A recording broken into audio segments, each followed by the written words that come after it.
And it beat Lisa Doll, who was a ninth dan player, one of the best in the world, far beyond everyone else, the Magnus Carlsen of Go, 7-1. What they're doing now is they're combining those models with these language models to make them agentic. So models that can plot and plan and other things with language models that can predict what's next to create things that really understand context even better.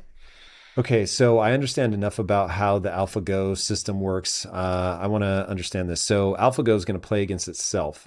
So you give it the rules of Go, you give it the objective, and then you set it loose, and it just plays and plays and plays and plays and plays, and it Yeah. plays against itself.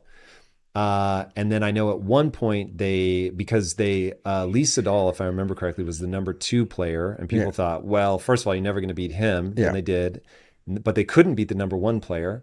And then they created another variation, I and think it played against AlphaGo, and then it ended up smashing. it was Mu Zero, I think, came after AlphaGo. Okay, so how do you get a language model where there is no objectively right answer unless you're doing trivia?